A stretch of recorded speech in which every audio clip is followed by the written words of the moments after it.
Welcome to the Liberty lobbyist, Jason Sorens. Thanks for joining me. It's good to be here. So, we had you on a couple of months, well, several months ago. It was right after the tariff announcements, I believe. Yes. And so we talked quite a bit about tariffs then, and I thought I would have you back on to do a state of the economy check in, ending here the first year of the Trump administration. Um, now, if you haven't, folks, listened to the last episode with Jason on tariffs, it's definitely worthwhile going back and listening to, because I think some of it was pretty prophetic. So let's talk about where tariffs went. What was your assessment of how the tariff situation has actually played out now that we're several months in? Yeah.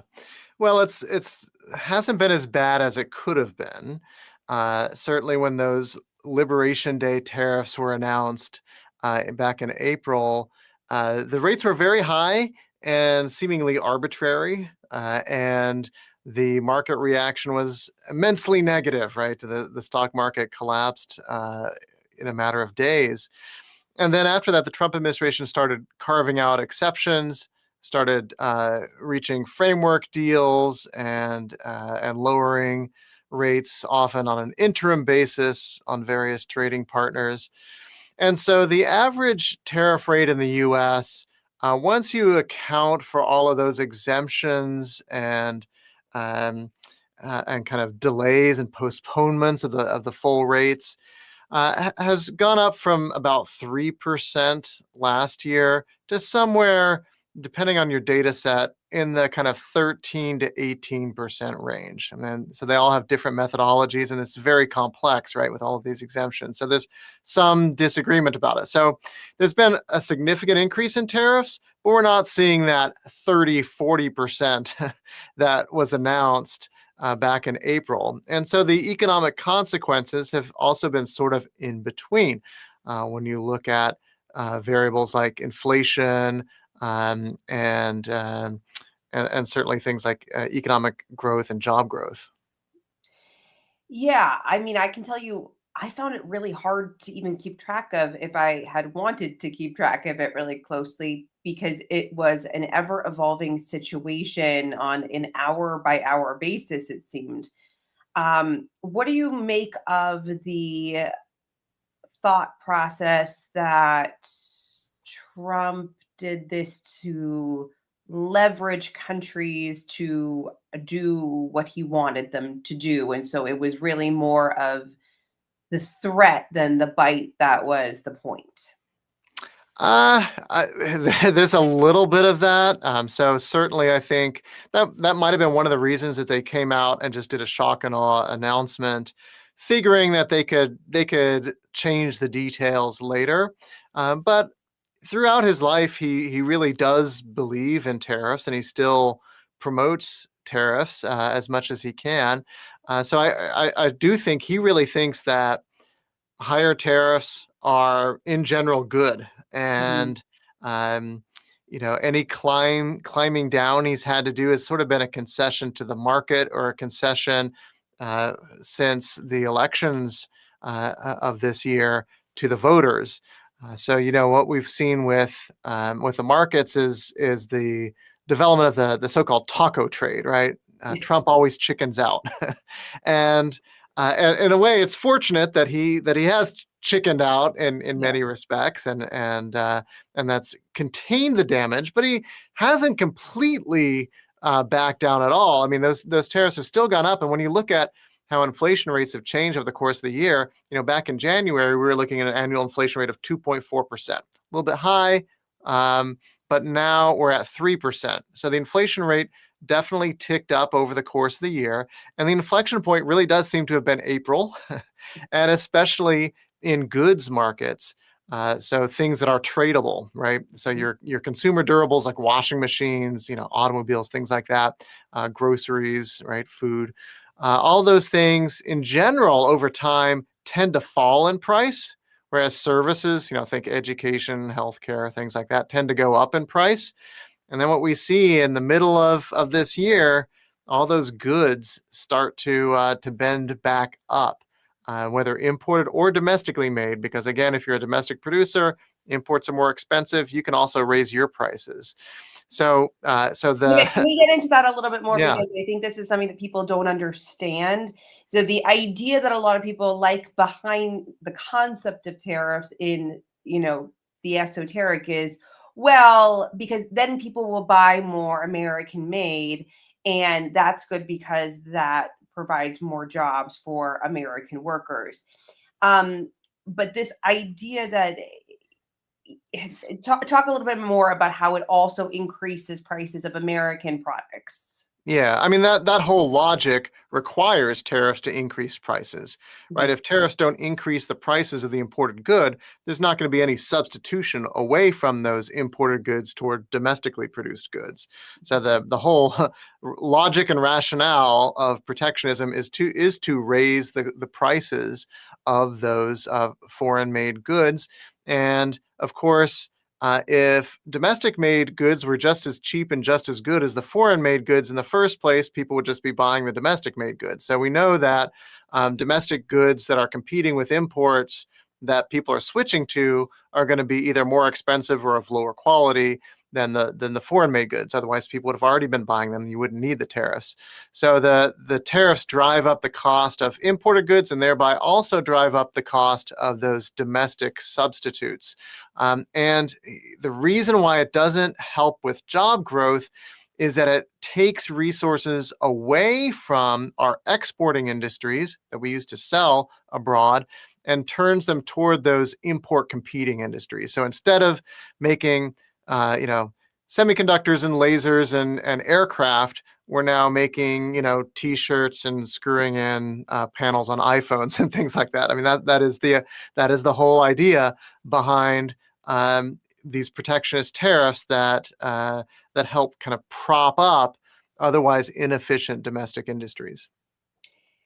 There were some headlines a couple of months ago about US manufacturers begging Trump, or saying that they were suffering because of the Trump tariffs. And that's another sort of unforeseen consequence of central planning with tariffs, is that the reality is that we have lots of American made products currently, but there are elements, we don't live in an isolated world.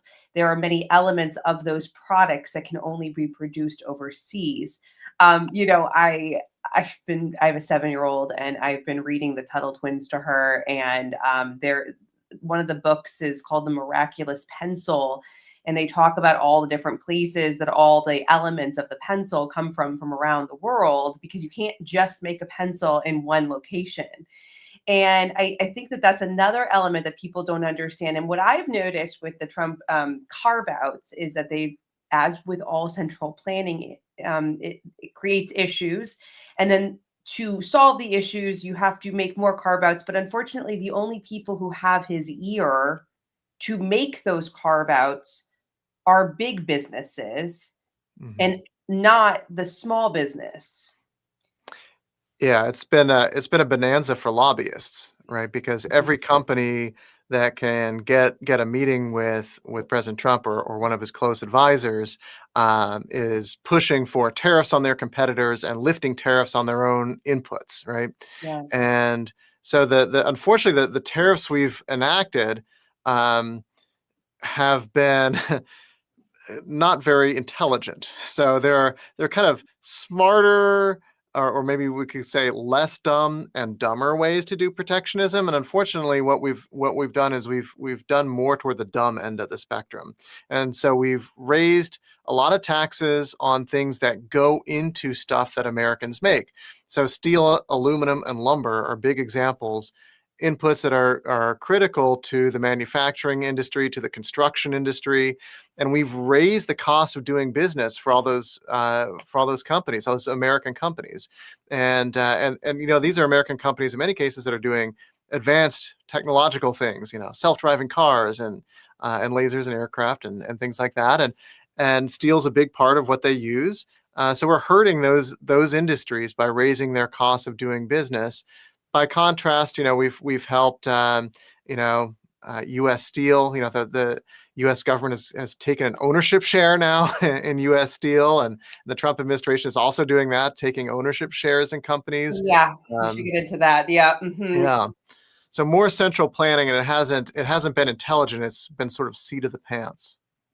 You know, um, and certainly the irony of all ironies, I believe to troll Mandami, the president put out an made some week, the anti-communist week, which is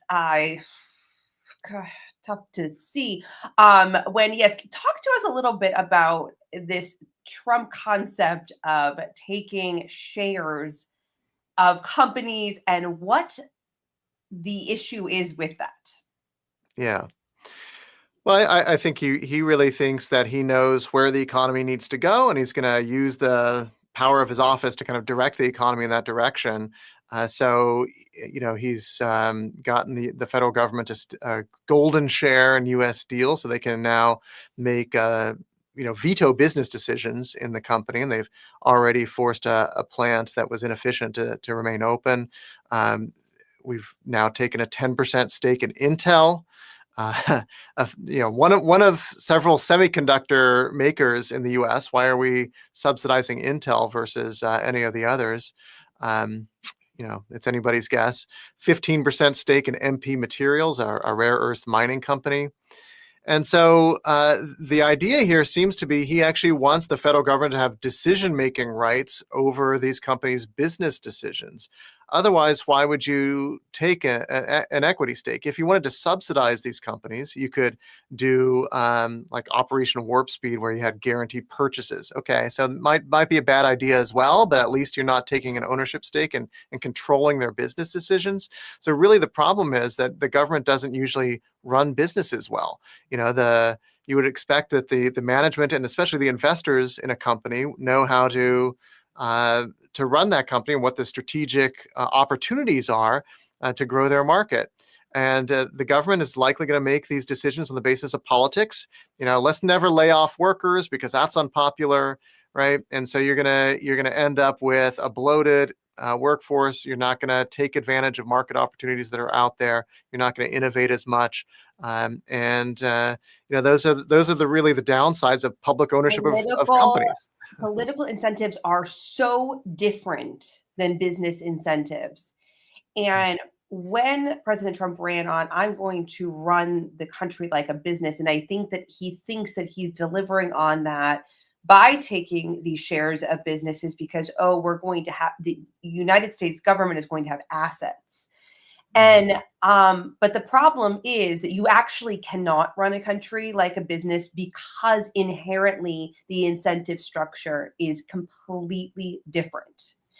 And what ends up happening is not that the government starts running like a business, but that the business starts running like the government. That's right. Absolutely. And that's my biggest concern. Frankly, I don't want my government in the money making business. Now, what do you think about the kind of the excuse, I guess, that I would say that he's saying with both tariffs and frankly these assets, um, that you can use that money to pay down the national debt. Well, this money that you're giving to these companies to buy these shares, you could just use that to pay down the national debt. Also, you don't need to take ownership of shares. Again, there are many ways you can structure this. You could give them a loan, and then you're earning interest on that loan. Again, I think that's still interference in the marketplace, and you have to meet a high bar of justification. I'm not saying it's never justified, but you have to meet a high bar. But taking equity stakes is certainly worse. Now, one of the justifications of tariffs, yes, that is bringing in revenue. So we have to compare tariffs to what are the other ways we can get that revenue.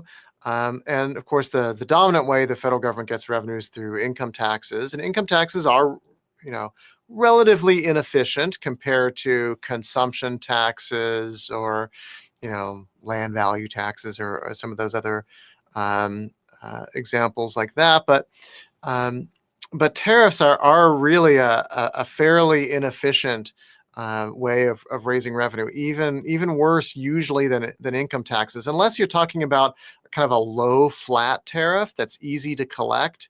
Um, and unfortunately, that's not what we're getting. We're getting a kind of Swiss cheese tariff code that is very difficult, that has high compliance costs, lots of paperwork. My wife works in procurement. She's a procurement executive for a major manufacturer, and the mountains of paperwork that have arisen to try to prove the origin of all the steel and aluminum, all the sub-assemblies that they're bringing in is unbelievable, and they have to track this down through suppliers and sub-suppliers all around the world. And it holds things up at the border, and they have people just working on this full time. So that's a lot of waste that the economy has to deal with just to comply with these tariffs. That's interesting. I hadn't actually thought about that. Okay, $2,000 checks. Good or bad idea? Well, bad idea. Again, if the tariff revenue is meant to pay down the debt, then let's pay down the debt. The $2,000 checks, if you do the math, actually would not just give away all of the tariff revenue that we've raised, but quite a bit more. So they would definitely increase the debt if you were Oh, just but to give. no, Jason, it's only for the non-rich, whatever that means. And in that case, so wasn't that a redistribution of wealth? Right. And you could say a similar thing about some of the provisions of the One Big Beautiful Bill, which I think on average was still a good bill, and I supported its passing. But things like no tax on tips, no tax on overtime. Again, you're adding these special deductions and exemptions in It the was a code. weird amalgamation of tax cuts with just an extension of the previous tax cuts, which I support the extension of the previous tax cuts. But then when you added in all these weird niche things put together, I don't know where we are. Okay, let's talk about jobs numbers. So I believe it was just a couple of days ago that the administration said that the jobs reports will not come out for last month because of the shutdown, which is completely unprecedented. That we've had shutdowns before, jobs numbers have still come out. Am I remembering that correctly? That's right. Yeah. And I don't think we're going to get an October number, but we got a September number. Right. Yeah. But even going back to September, things are not looking great. Is that Yeah. correct? You want to fill us in a little Yeah, bit? I mean, today's number, what was it, 110, 115, something like that, was an upside surprise, and the market reacted positively in the morning hours of trading to that. Mhm. But if you think back to the last few years, that is still a kind of somewhat subpar number. It's Mhm. only in contrast to all the summer months and going back to late spring where we had months with 20,000, 50,000. The private data showing even net job loss from ADP. And all these data sources are imperfect, so we kind of have to kind of take the average of them. The job growth has been fairly poor since roughly April. And I think one of the things you can say about that is that the tariffs and other policies like deficit spending that put upward pressure on costs and upward pressure on inflation have forced the Fed to keep interest rates higher than they otherwise would have, and that hurts the job growth, right? It hurts lending to businesses. So Now we have to lower the interest rates even more. yeah, yeah, and then what will happen with inflation, right? Let's think a step ahead here. Mm-hmm. No, there doesn't seem to be a lot of that. I think the part that I find the most infuriating is that I okay, so Republicans ran on in 24 Biden inflation, Yeah, right? And oh, the economy's terrible, it's terrible. And then they got into office in January and they pretended like a light switched, on. And that's not how life works and economies work. And now I hear both gaslighting that there is no problem. The economy is the best economy ever. Prices are totally down, which I do want to get into inflation numbers. And but also let me throw out all from the other side of the mouth, all of these random, frankly, socialist shticks, as if we're somehow going to hand out Democrats, right? Yeah. So we have the $2,000 check thing. When it comes to housing, we want to lower interest rates because that's going to be the solution to housing. We're going to have 50-year mortgages because that's going to be the solution to housing. So let's specifically talk about the 50-year mortgage idea and the interest rates when it comes to the housing bubble. Yeah, so 50-year mortgages, I think, are probably a bad idea. I don't panic about them because no one can force banks and mortgage companies really who originate most mortgages to make these loans, right?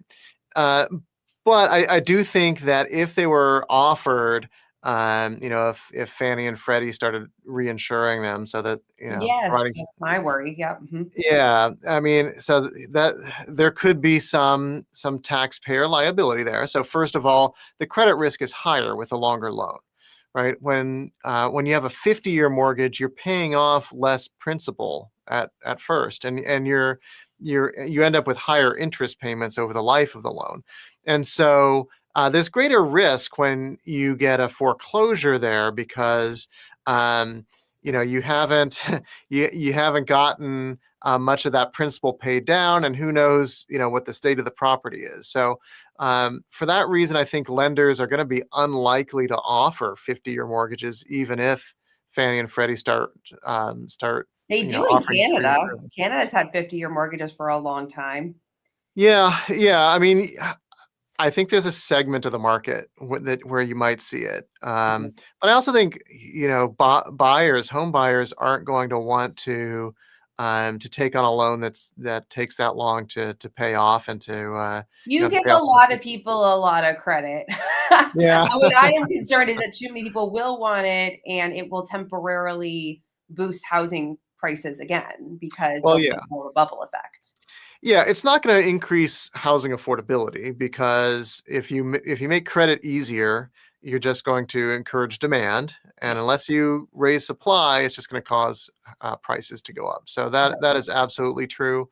Um, so And the same thing with lowering interest rates. I mean, let's hypothetically say that mortgage rates went down. I mean, demand will go up again. I mean, it's just sort of how it works that no one seems to be able to wrap their heads around in the Trump administration.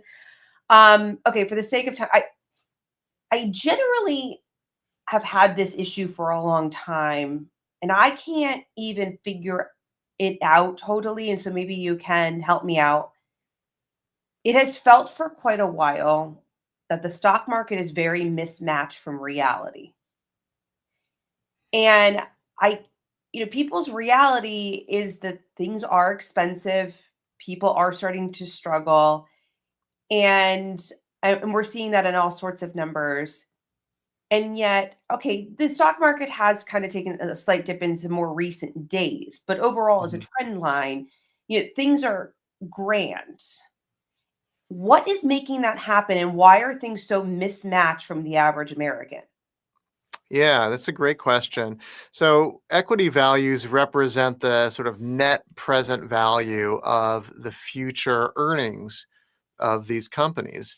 And you're seeing historically high price to earnings ratios, indicating that investors believe that there's huge earnings potential right around the corner. And a lot of this is associated with the AI boom, hence why the valuation growth has been concentrated in the so-called Magnificent Seven stocks. Yeah. Um, so that is what investors are expecting. Now we don't that hasn't materialized fully yet. A lot of the AI spending that we're seeing is spending on data centers and chips. It's not end user revenue, right? The companies that are actually selling to end users, OpenAI, Anthropic, usually are not publicly traded to begin with. And second of all, are making massive losses. So, the idea is that eventually they will be selling their products to companies and to individuals, in high volume, and there's going to be a great business model there. It hasn't happened yet. So those equity values do represent something that actually hasn't happened yet, but that investors are expecting. And who knows if that will materialize. The other thing I'll point out, though, is if you look going back to the beginning of the year, global markets have outperformed the US market. So I think that does tell us something about the state of US economic policy, that a lot of other industrialized countries are benefiting from similar factors, in terms of their stock markets, but haven't made the same economic policy missteps that we have. That's an interesting point. It does appear that it's a handful of companies propping up the stock market and juicing up the numbers and making it look like things are so great. It's not necessarily a wide range of businesses, industries. And would you agree with that? Oh yeah, absolutely. Yeah. This is very Nasdaq concentrated, right? This is a Mhm. this is a tech boom right now. Mhm. Yeah. Um, Gold and silver continue to be crazy. Yeah. It's been like Yeah. off the charts. And Yeah. what is that an indication of? Uncertainty, for all the reasons that we've been talking about, and that's the reason. I feel fortunate to have, after watching that Liberation Day press conference, moved all my retirement out of U.S. and into international equities, and then used all the cash I had sitting around to buy gold. And both of those choices have paid off in spades over the last few months. Now I'm moving some of that the equities back into the U.S., but still pretty heavily weighted toward international. So I think investors, again, they're betting on some positive things coming down the line just through the incredible innovation in our economy, and the AI boom that's happening, and all the ways that could pay off, including things like self-driving cars, which we don't think of as an AI It is. tool, but it very much is, and could be just around the corner. 3 or 4 years away, these could become ubiquitous. So things like that really have investors excited, but there's a lot of uncertainty, and I think as a lot of it is policy uncertainty. We don't know what's going to happen to inflation. We don't know what's going to happen to the government getting involved much more in the economy. The Democrats are also no great shakes on these things. I mean, we see the rise of democratic socialism. We see lots of people pushing the idea of price controls and rent controls, and the Biden administration with its antitrust agenda going Mhm. after successful companies left and right. No matter where you look on the US political spectrum right now, there are significant risks to business. And so I think investors are trying to hedge their bets. They don't know, we could have a recession, we could have an inflation, we could have government nationalizing companies. So gold is the kind of one refuge from that. Inflation. So obviously, inflation was really at its worst during the Biden administration. And so the Trump administration likes to take a lap around being like, we solved inflation. Did they solve inflation? Unfortunately, no. So the inflation rate was lower when Trump took office year over year than it is right now. Yeah. So it's gone in the wrong direction, and some of that you can blame the Fed for. But again, if the Fed had done what Trump wanted and cut interest rates even more, inflation would have gone up even more. So um, I really hope that Republicans are now looking at voters' affordability concerns, especially since the last election, local elections in Virginia and New Jersey, where voters were saying, you know, we still really care about inflation. This feels really bad to us, and you're not doing anything about it. I hope the Republicans really switch gears and just focus like a laser on the affordability question, because yeah, Americans rightly care a lot about it, and Republicans kind of lost their way and just assumed, as you said, that this problem would solve itself. or that tariffs would. I mean, it was so baffling that we were in, so much inflation caused by poor policy decisions, and then we decided to just light it on fire again. Like, I just, it's absolutely crazy. And we are still dealing with even some COVID fallout, not even just from obviously all the money that we printed and put out there. That is the inflation, obviously. But just policy decisions from COVID. I just went down like the whole, like, why is beef so expensive rabbit hole. And it really does even go all the way back to COVID lockdown policy. That's why herd numbers are so low in the United States, because we had all the shutdowns of the USDA facilities. People were uncertain if like milk was going to be consumed at the same rate because schools were shut down. And so they stopped breeding at the same rates that they've been breeding. And now, obviously, that cows take a long time to mature and for slaughter. We are still living with the ramifications of that. So actually, I'm curious, what is your opinion as far as the lifting of tariffs on Argentinian beef? Yeah, I mean, I support it. I mean, again, this is something that affects the bottom line for household budgets, and it is good to see the Trump administration now admitting that tariffs on these things do raise prices Prices? for consumers. Yeah, they're admitting that and taking credit for undoing what they did. So it's also ridiculous that we are.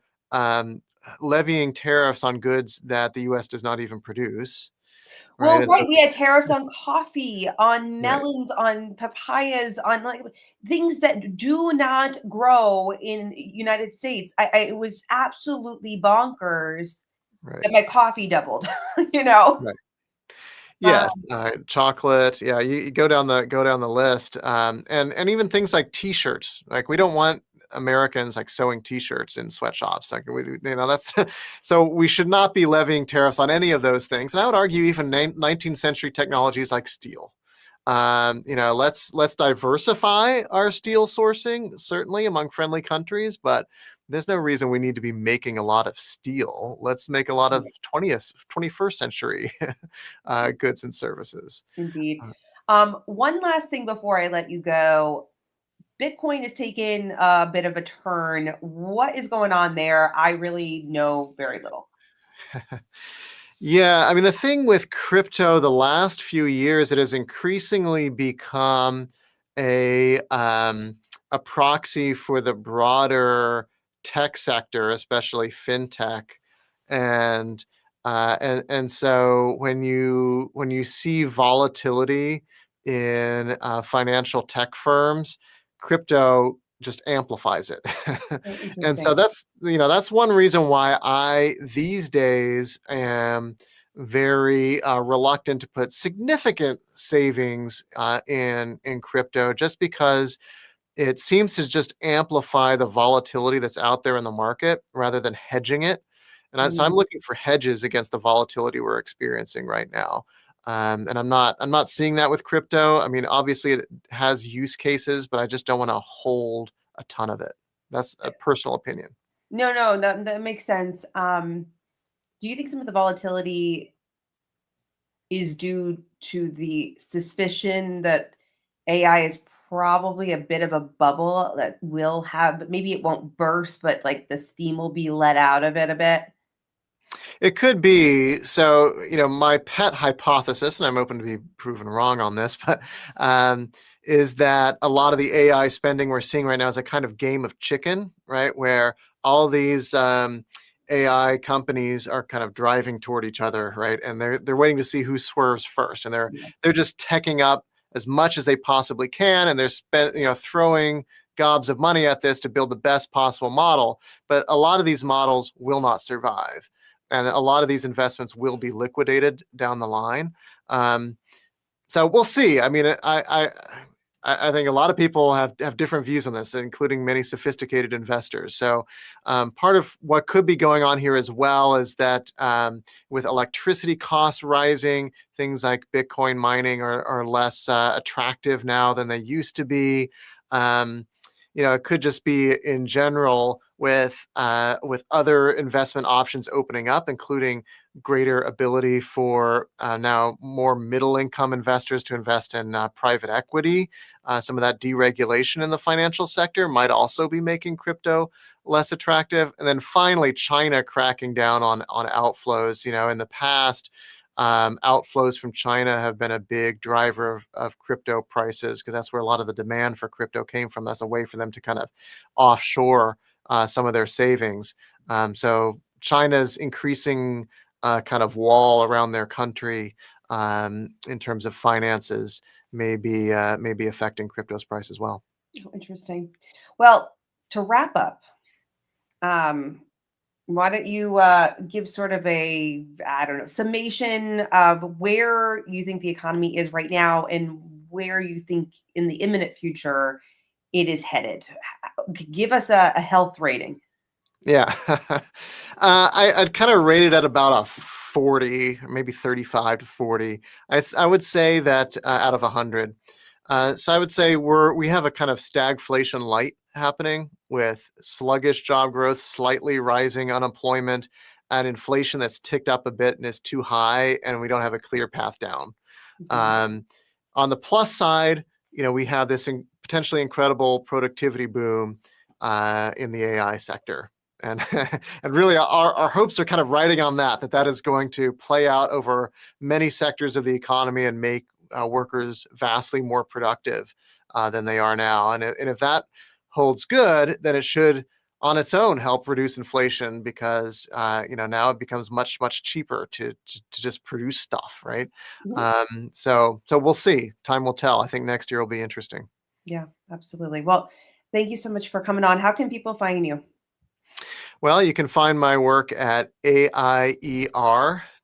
That's the American Institute for Economic Research, and I'll particularly plug our daily kind of news and opinion site, thedailyeconomy.org. Okay, sounds good. All right, you have a good night. All right, thanks. You too, Melissa. Bye.